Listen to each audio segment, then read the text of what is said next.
On behalf of the Center for Latin American Studies, I'm Harley Shaken. I'm the chair of the center, and we're especially pleased to be hosting this event tonight with Julia Sweig. Julia Sweig is a senior fellow at the Council on Foreign Relations in Washington.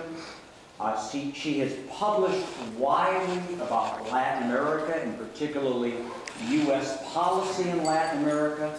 She has written a very noted book on Cuba, as well as a study for the Council on Foreign Relations on Brazil. In my view, Julia Sweig is one of the most insightful and original analysts and observers of Latin America today, and has brought some creative ideas, some fresh observations, and some insightful analysis to the foreign policy options between the United States and Latin America, and to an understanding about what is taking place in the area today. So we're very pleased to be welcoming her to Berkeley. Rather than doing this as a talk, we are going to begin as a conversation on Brazil, the practical power, its far-flung global agenda, but that's not our destination tonight. That's our point of departure. And then we will, after we cover several areas in the conversation, we will open it up to a broader conversation for your input. So please join me in welcoming Julia Sweig.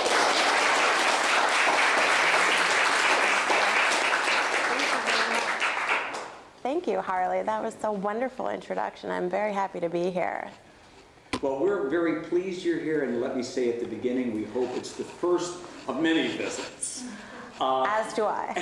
Thank you. You have a very compelling topic for the talk that summarizes a lot that's going on that's implicitly understood, but when you say Brazil, the practical power, that implies many things. How would you say that title really describes the situation on the ground with Brazil? Well, Brazil is known as having a long history of pragmatism in its foreign relations. That's a word that Brazilian foreign policy experts and practitioners will say that they embrace, that we're not ideological, we're pragmatic. And that's not just the case in foreign policy, it's the case in how we do things at home. I wanted to capture, and the practical power is actually the working title of a book that I'm starting now, the notion that Brazil is a power, and Harley mentioned the Council on Foreign Relations. In a recent iteration of my work there, we had a large discussion about whether we could call Brazil a power. Just the use of that word was controversial. Brazil is not a power like the United States was or is, but Brazil is definitely an entity that has enormous resources that compel it to expand its agenda globally beyond its own borders and to far-flung regions of the world. And it's a practical power for one very simple reason, arguably, that I think we're going to see it extend itself globally, but without taking on the responsibilities and costs of becoming a hard power. So that's the use of the word practical in lieu of soft also to describe this new Brazil. Brazil, in so many ways, demographically, in terms of size, economically, where the economy is going, is the linchpin of the Americas right now, of Latin America certainly. How do you see this evolving under the current administration and going forward? Well, I mean, you know, I don't know if Mexico would agree that Brazil is the linchpin of the Americas. But certainly, you know, it's 60% of the GDP of all of Latin America is Brazil, and Sao Paulo alone is some significant percentage of that. This is a very recent phenomena, and you know, I went to UC Santa Cruz and I was a Latin America Studies major there, and I don't think anyone taught Brazil, and for most of the last sort of the area studies as we know it, we had the Latin Americanists and then the Brazilianists, and you know, ne'er the twain shall meet. The language is a large barrier, and sort of conceiving of Brazil as a Latin American country is relatively new, and it's new for Brazilians. Brazilians to this day have a debate internally about are we Latin American, are we South American? No, we're Brazilian, you know, we're different. So to illustrate the point about how new Brazil is to its own neighbors and its neighbors to Brazil, the first time a Brazilian president ever visited Colombia, with which it shares a border, was 1985, which is relatively recent, when Fernando Henrique Cardoso convened the first gathering of Latin American countries that excluded the United States. It wasn't Lula that did it, it was Cardoso. That was really the first time in contemporary Brazilian foreign policy history that Brazil started saying hello to its immediate neighbors. So I just say that because it's such a new phenomena. And what we've seen now, and I think Brazilian, at CFR I'm lucky because I get to go to Brasilia and actually meet with the defense minister and the foreign minister and people who are doing the strategic thinking of the country inside of the government.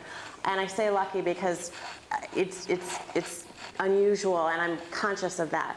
But they're very conscious of the asymmetries that are growing between Brazil and its neighbors, and taking on having to, for the first time, put boots on the ground on the borders, dealing with security issues on the borders with Bolivia, for example, where there are Brazilians living in Bolivia, Brazilians living in Paraguay, where the economic asymmetries are creating sort of transnational environments that are not just upside commercial, but downside criminal. Brazil is trying to, I mean, maybe taking, I'm not sure who's taking a page from whom, but Brazil is trying to lead from behind, not be too overt about how it positions itself geopolitically and diplomatically as that linchpin in South America. It certainly is economically.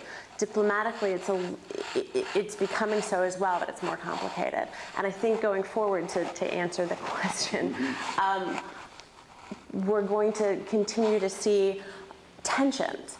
So Brazil, so there's a coup in Paraguay a couple of months ago, and Brazil takes advantage of that moment to boot Paraguay out of Mercosur and bring in Chavez and Venezuela. And this is very controversial, but easily explained from the perspective of Brazilian realpolitik.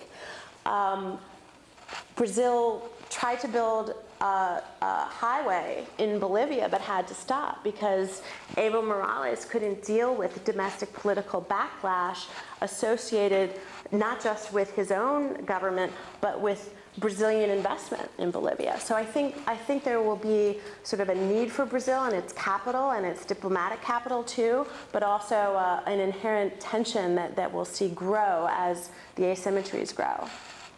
Well, first of all, let me say I stand corrected on the linchpin issue. What I should have said was that some would say Brazil is a linchpin. I would happen to agree with that at the present moment, but that is hotly disputed by Mexico, particularly this year. A year ago, everyone pointed to the fact that 20 years previously, their GDPs were roughly equal. Now Brazil was almost twice the size.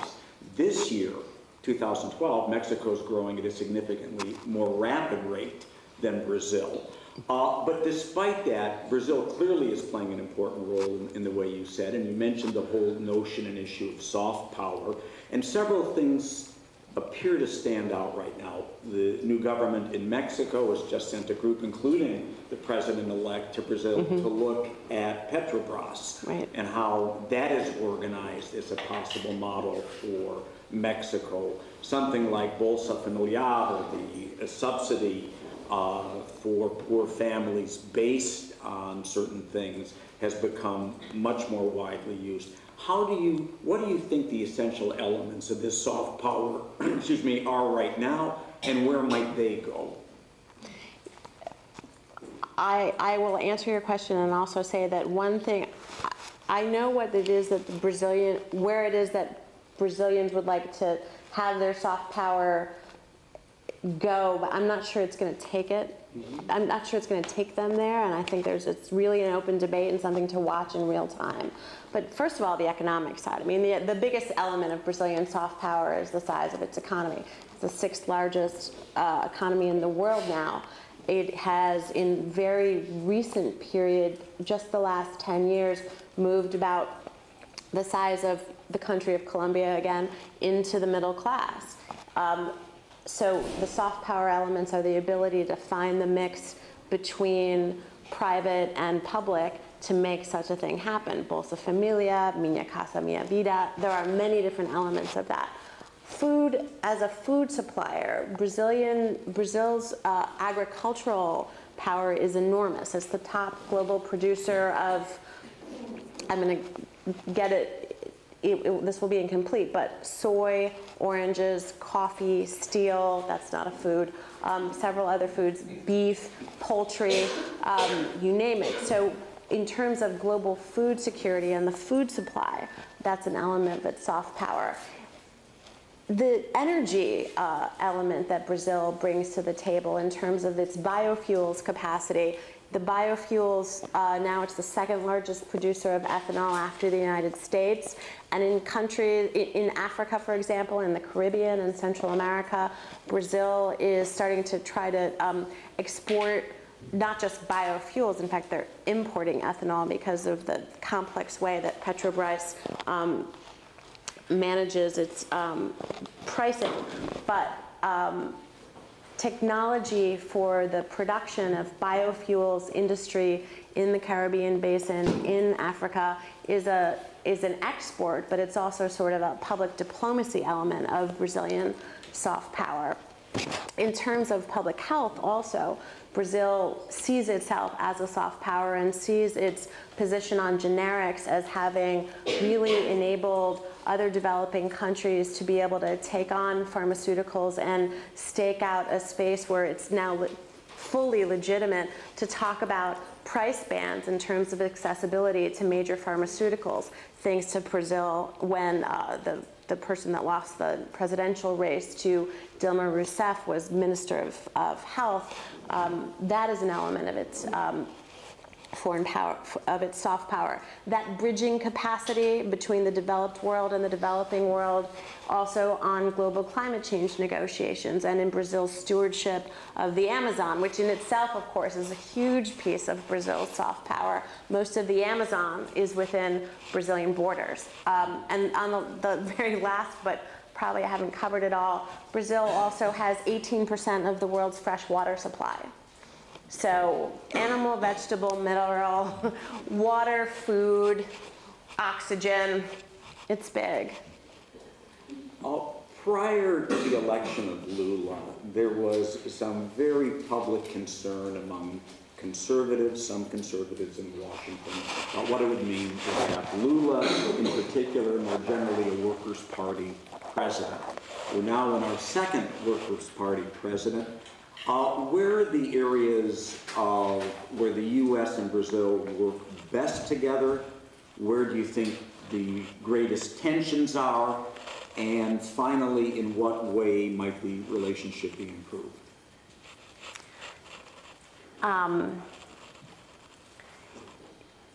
The two countries are geographically distant and linguistically different. I'll confess here publicly that my Portuguese remains very abysmal, because as a Spanish speaker with a little bit of Italian, the soup that comes out when the Portuguese comes out is rough. But I mean, I say that because, you know, Spanish is a language that's spoken in every state of the Union in the United States, but I don't think we'll ever see that in the case of Portuguese, so that's an element of distance. Historically,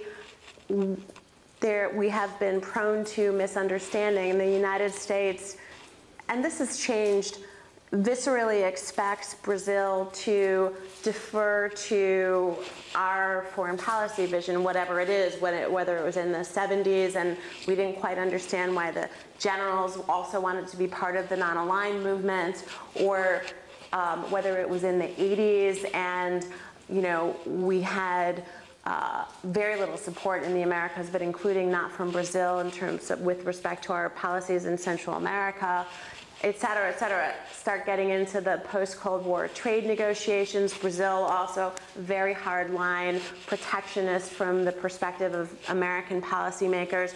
Why don't these Brazilians just want to sort of get on board? There's this long history of misunderstanding, and likewise in Brazil, a deep skepticism about American power and an essential belief that buying into an old-fashioned term like the Pan-Americanism of the early 20th century would hurt Brazil. So Brazil has always sought to keep its distance. And that legacy is present, but I think that because of this giant leap forward that Brazil has made in the last 10 years, and because Brazil also in that same period has gotten a taste of, you know, it's cool to be a BRIC, and it helps elevate Brazil internationally, but it also, Brazil doesn't get all that much diplomatically from China, for example. From India, it's a slightly better story. Has a complex economic and financial relationship, as every country does, with China. So I think there's been, just in this recent period, the beginning of an understanding that the two countries have something to gain from coming a little bit closer together. And where that plays out specifically has to do with, is not on the core strategic issues. You know, Brazil tried under Lula to make a play as a peace builder, as a negotiator with the Tehran Agreement with Turkey, trying to negotiate with Iran to have its uranium processed outside of the country. That agreement didn't work. Brazil really got stung. There was a high cost for doing that. On the hard power issues of peace and security, which are very interesting, which I'd like to talk about a little bit, there's a very slow process unfolding. But on the easier issues related to science and technology, related to education, Brazil, especially under President Rousseff, sees the United States as really having something to offer. Brazil's Achilles heel right now is human capital and infrastructure, but especially human capital to sustain and build that new middle class, to compete globally, to be able to go from the 6th to the 5th largest economy, to have, in a democratic context, a citizenry that is able to sort of be educated up the value-added chain and therefore move Brazil up the value-added chain. That requires things that Brazil doesn't have that the United States very much does have. So that's a pathway that's growing. I don't know if Berkeley has any students here from Brazil who are here as part of the President's Science Without Borders program, for example. There are any of them in the room? Aha. Hi. So, good example. You know, we are far from having something like a formal trade agreement between the United States and Brazil. But we have a good degree of trade and investment, and Brazilian capital coming into the United States, not just American capital going to Brazil. There was an initial kind of incorrect belief, I think, in the US policy community as Brazil sort of came onto the stage that this was great because Brazil could be our deputy. You know, Brazil's going to do the stuff that we just can't do anymore in Latin America. And especially in Latin America, but in other parts of the world too. And that very quickly, that was disproved around the coup in Honduras. When I remember being in Brazil when the coup took place in Honduras, and Honduras is not part of, it's not part of the Brazilian worldview. But suddenly Brazil was right in the middle of that fight. And Americans just could not understand why Brazil was extending itself into really, our sphere. But nevertheless, on issues where there is a clear mutual interest, we are the two countries starting to do things together. Biofuels, investment and capacity building in Central America and the Caribbean, number one. Same in Mozambique. More specifically in Bolivia, the DEA was thrown out of Bolivia just about a year before Obama took office.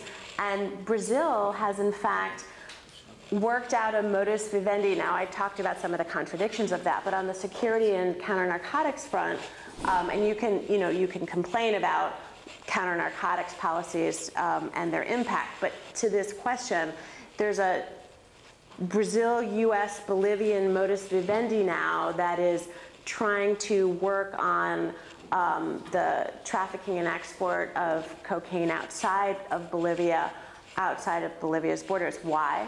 Because Bolivian cocaine doesn't come to the United States. It goes to Europe and it goes to Brazil through Brazil. So there's a clear mutual interest there. But I think it's almost going to be on an ad hoc, case-by-case basis, rather than as a generic, we are the two large powers of the hemisphere, let us align the junior partners and watch how smoothly this works. It's not smooth, it's quite messy, and I think it will continue to be messy. I mentioned that we would use Brazil as a point of departure, and given the very insightful work you've done on Cuba, how does Cuba fit into the picture of Brazil's emergence and what's taking place in Cuba today? Well, Brazil is now Cuba's, I think, third largest trading partner. That's relatively recent. Brazil is making a conscious play to eventually replace Venezuela, the notion there. And that's part of a broader vision by Brazil that the Caribbean basin and Central America absolutely can be part of its foreign investment strategy and diplomatic strategy. And Cuba is very much part of that. There's a historical legacy appeal between Cuba and Brazil too.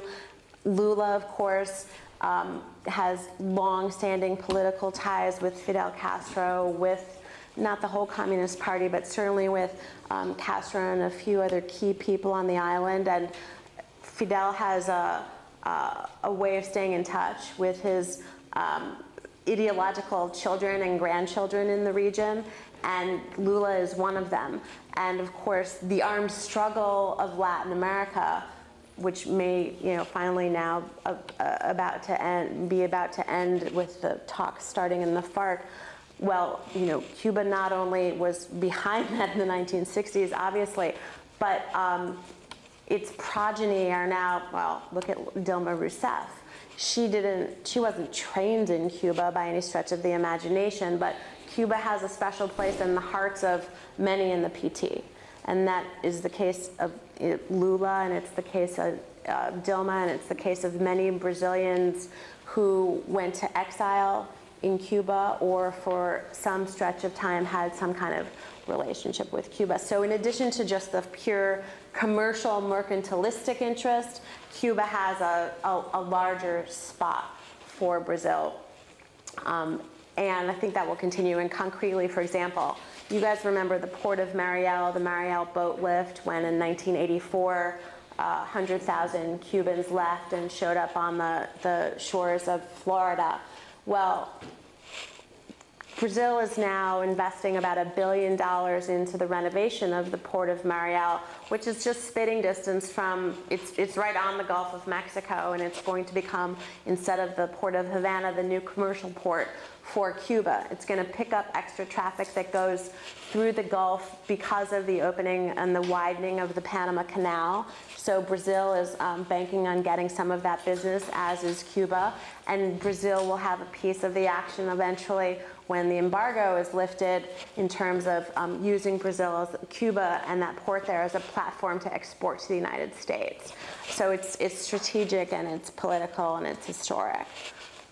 Cuba internally, on the last note, I had the opportunity to meet a couple of times with President Rousseff, and heard her had just been earlier this year in Cuba, and her take on what's happening in Cuba and why the reform process seems to be going rather slowly was that Cuba doesn't have actually the technical skill set, the capacity to figure out how to expand a small business sector. That it's not a matter of political will, it's the matter of skills.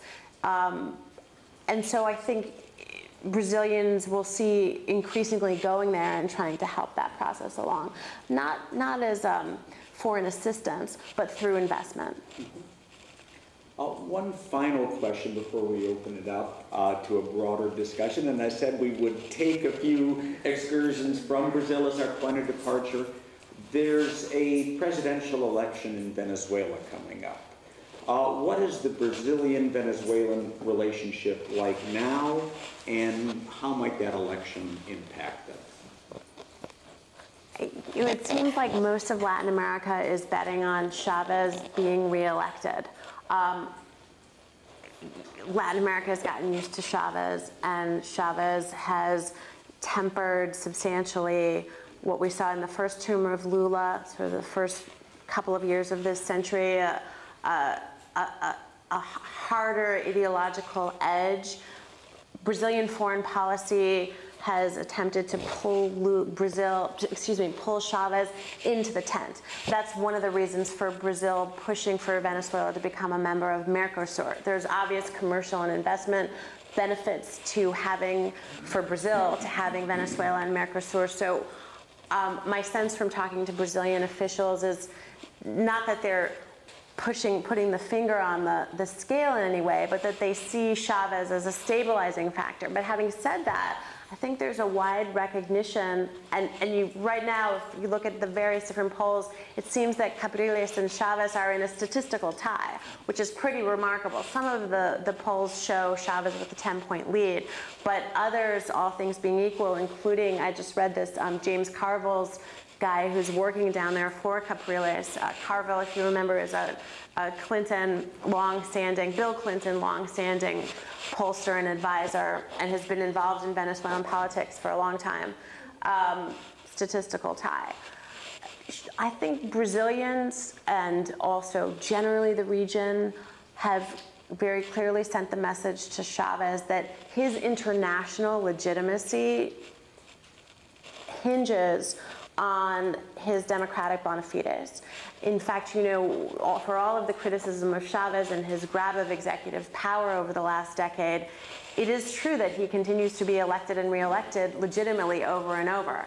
And that is I think, critical to the outcome, and recognized in Brazil as essential, whatever the outcome. Likewise, should the opposition win,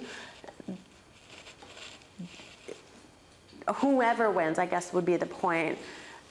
Respecting the outcome will be essential for stability in Brazil, and there seems to be sort of a circling of the wagons to pressure the opposition and Chavez to play this out and respect the outcome. Well, with that, I'd like to open it up. I'd ask you to keep your comments brief so we can have as full a discussion as possible. Yes. It's a two-part question. One is that the corruption trial that's happening in Salom is essentially the firewall of Lula and the charges coming down pretty rapidly. So I'm wondering your thoughts on that.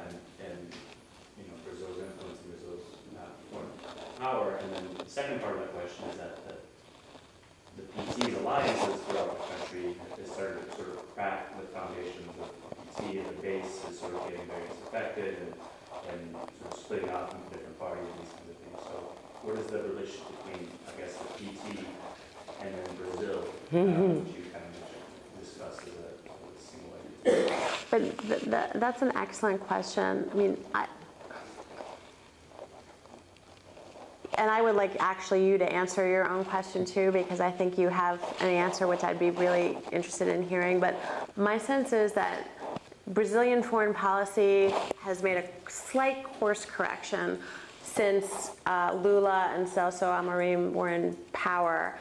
I mean, I say slight because Patriota and Rousseff, they talk about continuity with change, but what you see is largely continuity without the edge, without the tone, although with a little tone. If you saw the president's speech at the UN the other day, it was very, I don't want to use the word feisty because that's such a sexist term. I mean, she really has a couple of issues that she's hammering on about the currency war, about what is really protectionism, about how Japan and Europe and the United States are dealing with their economic crises and how that hurts the Brazilian economy.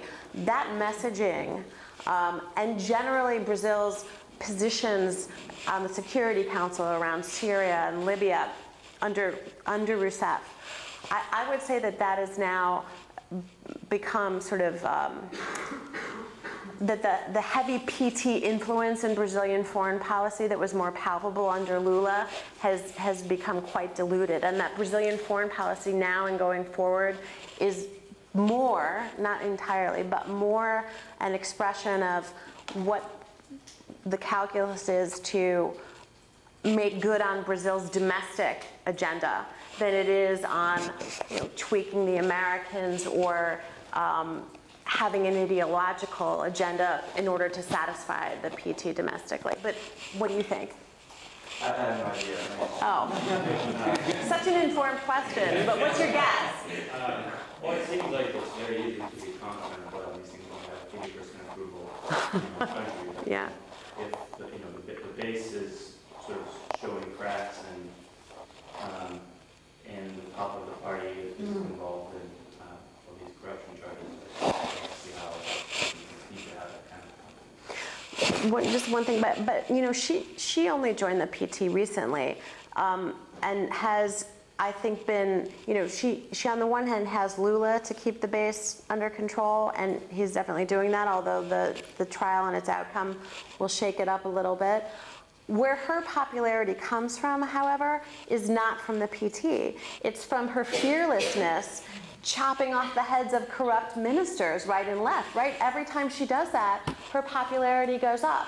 And I didn't say this, but you saw that photograph of her when she was 22 years old, sitting in front of the court in Rio, the military judges covering their eyes, and she's sitting, with her hands on her lap, and she's about to be sentenced. She's already been tortured for 3 weeks straight. This is a person who's faced the abyss and survived it. Her popularity today is much bigger than the PT, and I think she's deserves great credit. I mean, it comes from a horrible experience, but she deserves great credit actually for governing very politically and very strategically, using the PSDB, by the way, as one of her most important allies, understanding the PT's debilities, I think. Yes. You mentioned BRIC once, but in terms of the five-country BRICS alliance, where is that going? It seems to be a retraction back to being a regional power, but because Brazil's economy is increasing, it's becoming comparable to Russia, then the question then comes is how is the global power being expressed, and how is this five-country alliance, and particularly the Indian, South African, Brazilian sub-part of it going? How do you see that playing out? I mean, I'm sort of a acronym skeptic. So I never really was particularly wowed by the agglomeration, but it has its value. When Brazil, when the guy from Goldman Sachs said Brazil is the B in BRICS, I mean, that was the best PR gift Brazil could have gotten at the moment when the country was taken off economically, and it took it and used it to elevate itself to the level, you know, we're going to have a meeting with China about currency, and, you know, meet with the BRICS about climate and poverty and all of the major global issues. This was an opportunity to elevate Brazil. You could say that it was smoke and mirrors, but what it got Brazil was a place in the global consciousness, right? And again, sort of Dilma benefits from Celso Amorim and Lula's aggressive assertion of Brazilian independence, because now, even though she's doesn't have a foreign policy mojo the way they did, we don't take Brazil for granted. When I say we, in terms of the foreign policy discussion, you know, there's that I'm surrounded by in Washington, it's now understood that Brazil, okay, it's not a hard power. They're a little bit unpredictable on the international security front, but they're playing with the big boys. And they're putting their money where their mouth is, too. They're now the 10th largest shareholder at the IMF, for example. So that's real money and real power. Where's it going? I met the other day with the Brazilian foreign minister who used to be the ambassador in Washington, so I've gotten to know him a little bit, and he is to the core multilateralist and believes profoundly in his, you know, it's in his DNA that the international system can only work if its institutions are democratic, as in they reflect the new reality of emerging powers having a greater voice, especially democratic emerging powers. So he would tell you, if he were here, that during the discussions on Libya and Syria at the UN, Brazil, India, and South Africa, the three democratic countries of that larger grouping, had a very effective dialogue which, on the human rights issues related to Syria, for example, advanced a certain notion that Brazil has then taken farther, which is something that they've put on the agenda called responsibility while protecting. It's an iteration of the R2P humanitarian interventions, which basically says these interventions might happen in the future, sanctioned by the UN, and we support the system, but let it not happen that the interventions do more damage than they are set to prevent against to begin with. I say all of that because I might be an acronym skeptic, but the new world that we live in is that they're going to try to sort of move together on some issues and push the core Bretton Woods powers to open their doors on key issues of finance and international security and climate change. It'll look slow, but I don't think it's going to stop, even if the BRICS-ness of it, you know, even if the names will change, the names might change, but I think the substance and the interests will continue. Yes. And there's a wide range of international practical relations. Where is Brazil putting its priorities right now? At the multilateral level, the regional level, and the sub-regional level? I don't know. I mean, I don't know.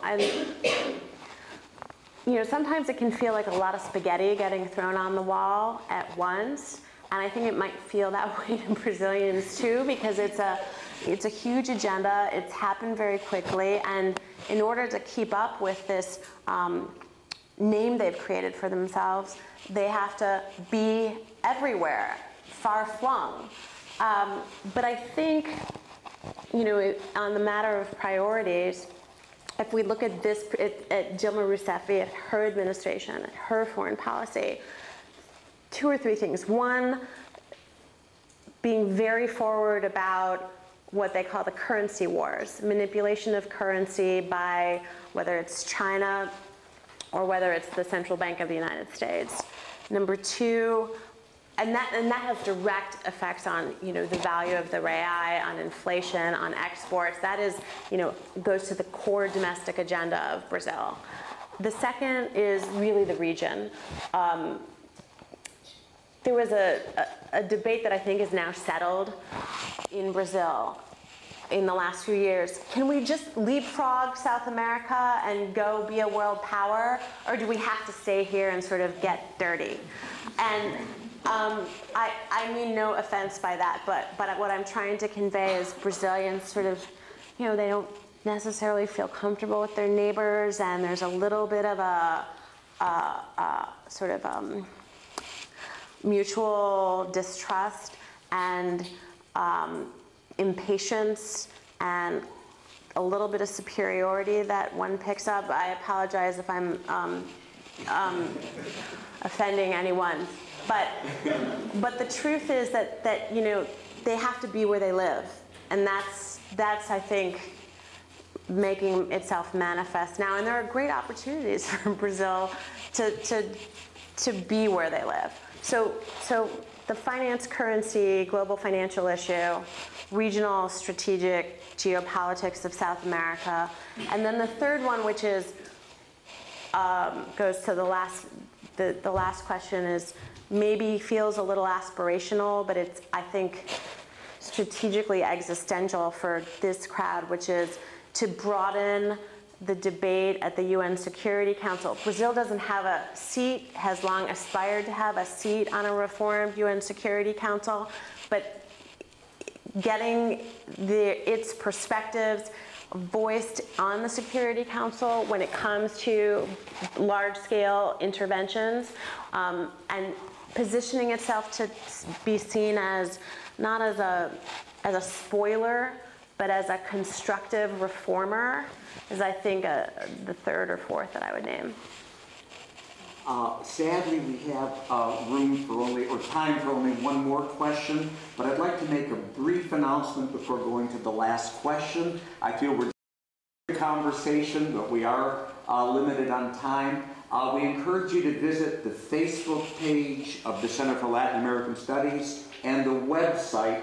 We will have highlights of this discussion posted there. We have on the website and on the Facebook page now videos of the events we had in the last several weeks with President Ricardo Lagos and Robert Reich on inequality in the Americas, and also President Lagos on his memoir entitled A Memoir About the Future. So we encourage you to see that on the website, on the Facebook page, and to look for the highlights in the video of this conversation here. So we have time for one more question. Yes?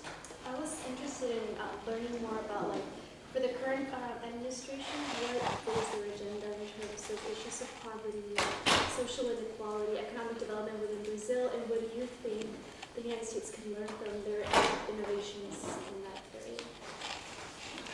Before I forget, I want to just mention that I've had a really fun and lucky experience since January of writing for Folha de Sao Paulo, the largest paper in Brazil.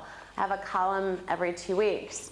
And I write about American politics more than I write about Brazil, more than I write about American foreign policy. I'm trying to explain what's happening here, especially with our election, to Brazilians. And so I think a little bit in terms of, you know, what is it that's happening here that Brazilians might want to know about, and what's happening in Brazil that Americans want to know about. So I didn't want to forget to say that, and you can follow me on Twitter too.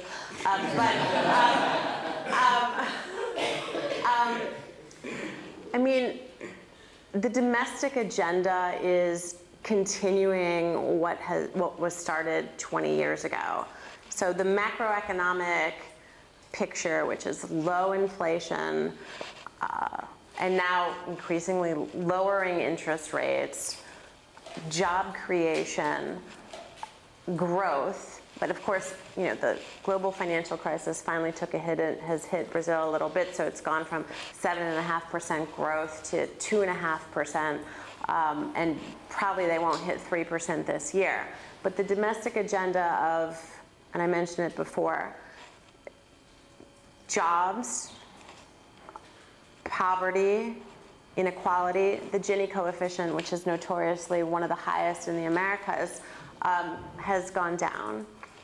when Dilma Rousseff talks about what her mandate is, she talks very clearly about helping to consolidate the policies and the programs that will obliterate poverty once and for all. Not just allow those 18 million people to continue to live in poverty, but to end it. Her inheritance from Lula, I saw her talk about it, is very much around the social investment in Brazilian poor people and in education and health and infrastructure. Now, when she talks to Wall Street, she doesn't talk in those words. She talks about investment for infrastructure. They're about to start a big auction for oil, offshore oil, and they need to bring in, and they've started to do concessions on airports, and that's going to start with the highways too. They've got the games coming up. So Brazil needs large-scale capital investments and is beginning to bring them in.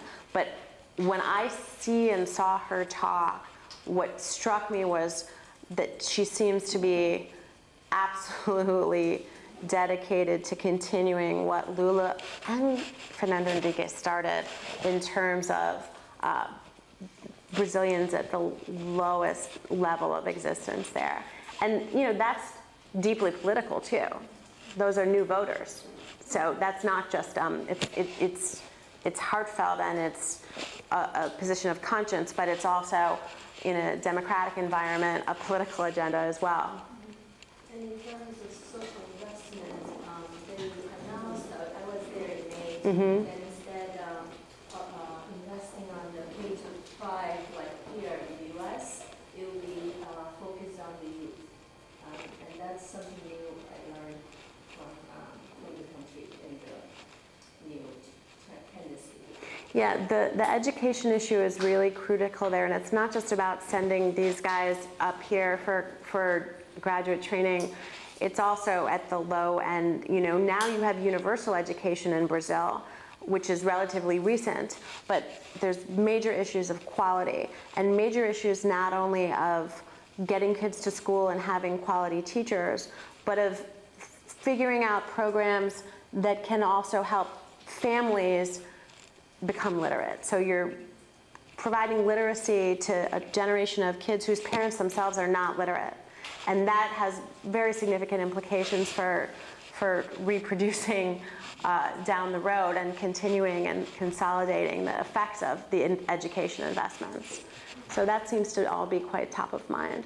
There's also, and I know we're running out of time, but take a look too at her gender commitments, and the Secretariat of Women's Issues in Brazil, the woman that is the Minister for Women's Issues, is an extremely impressive woman, also with a history very similar to Dilma's, and with a major agenda around gender rights and violence against women.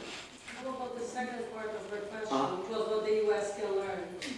Well, I mean, you can draw your own conclusions, right? I mean, one of the reasons that I'm so excited going to Brazil is that's a place where the social contract is being written. And here we have an awfully hard time sustaining our social contract, if not, you know, reinvesting in it. So I think it's a pretty stark contrast.